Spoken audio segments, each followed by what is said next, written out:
الحمدللہ رب العالمین والصلاة والسلام علی نبینا محمد وعلی آلہ وصحبہ اجمعین۔ ایک بھائی کتوں کے کاروبار کے بارے میں سوال کرتے ہیں اور پوچھتے ہیں کہ کیا کتے بیچنا، کتے خریدنا جائز ہے؟ تو گزارش یہ ہے کہ کتوں کی بیع سے نبی علیہ الصلوۃ والسلام نے منع کیا ہے۔ کتوں کی قیمت لینے سے آپ علیہ الصلوۃ والسلام نے روکا ہے۔ چنانچہ اس حدیث میں جسے امام مسلم اپنی صحیح میں لے کر آئے ہیں اور جس کے راوی رافع بن خدیج رضی اللہ تعالی عنہ ہیں، آپ فرماتے ہیں ثمن الکلب خبیث، کہ کتے کی کمائی خبیث قسم کی کمائی ہے۔ اور اس حدیث میں جسے امام ابو داؤد رحمہ اللہ اپنی سنن میں لے کر آئے ہیں اور جس کا نمبر ہے 3484، اور جس میں راوی ہیں جناب ابو ہریرہ رضی اللہ تعالی عنہ، اس میں آپ فرماتے ہیں لا یحل ثمن الکلب، کتے کی قیمت حلال نہیں ہے۔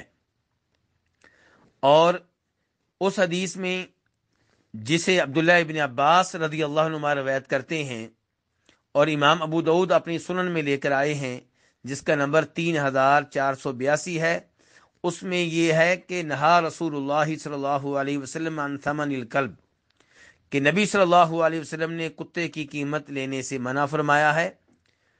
اور آپ فرماتے ہیں کہ وَإِن جَاءَ يَطْلُبُ ثَمَنَ الْكَلْبِ فَامْلَأْ كَفَّهُ تُرَابًا، کہ اگر کتا بیچنے والا کتے کی قیمت کا تقاضا کرے تو اس کی ہتھیلی مٹی سے بھر دو۔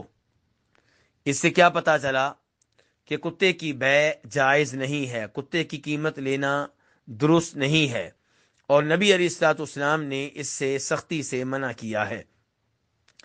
لیکن وہ کتا جسے رکھنے کی خود شریعت نے اجازت دی ہے، اس کا حکم کیا ہوگا، اس بارے میں علماء کرام میں اختلاف ہے۔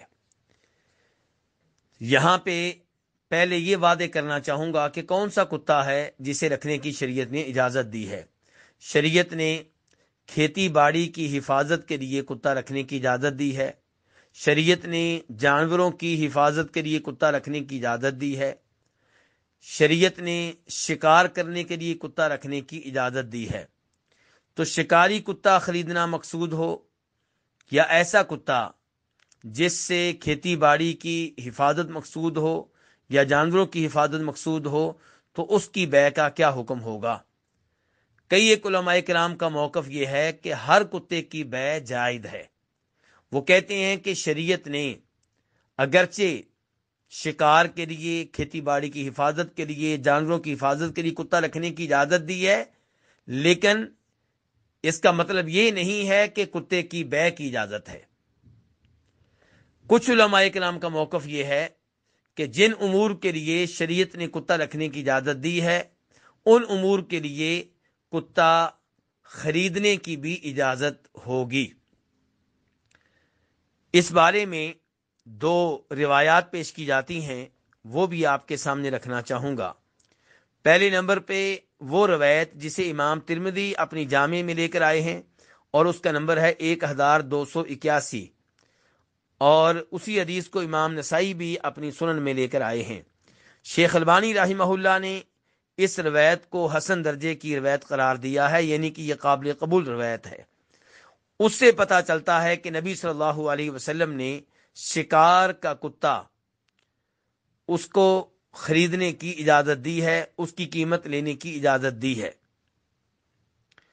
دوسرے نمبر پہ وہ حدیث جسے امام احمد اور امام نسائی دونوں روایت کرتے ہیں، اس کا مفہوم یہ ہے کہ نبی علیہ الصلوۃ والسلام نے کتے کی قیمت سے منع کیا ہے، الا یہ کہ کتا وہ ہو جسے ٹریننگ دی گئی ہو، یعنی کہ جسے شکار کے لیے تیار کیا گیا ہو۔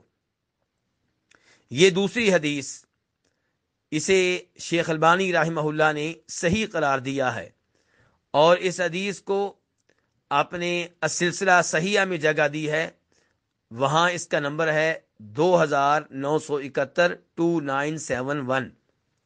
تو ان دو روایات سے پتہ چلا کہ وہ کتا جس کتے کے رکھنے کی شریعت اجازت دیتی ہے، اس کی بیع بھی جائز ہے، اسے خریدنا جائز ہے۔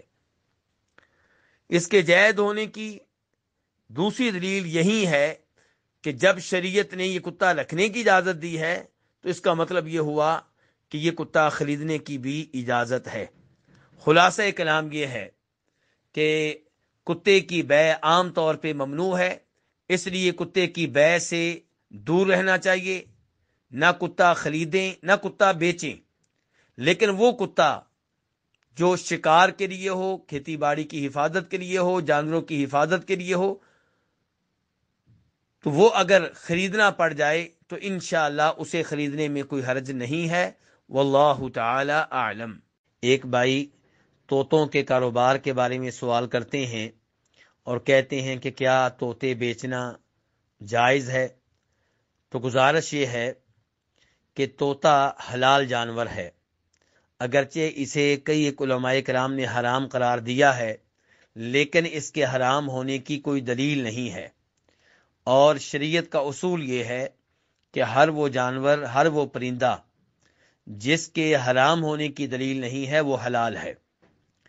تو اس لیے درست موقف یہی ہے کہ طوطا حلال جانور ہے۔ دوسرے نمبر پہ طوطے کے کاروبار کا مین مقصد یہ ہوتا ہے کہ اسے خوبصورتی کے لیے گھروں میں رکھا جائے اور ان کی پیاری پیاری آواز سنی جائے۔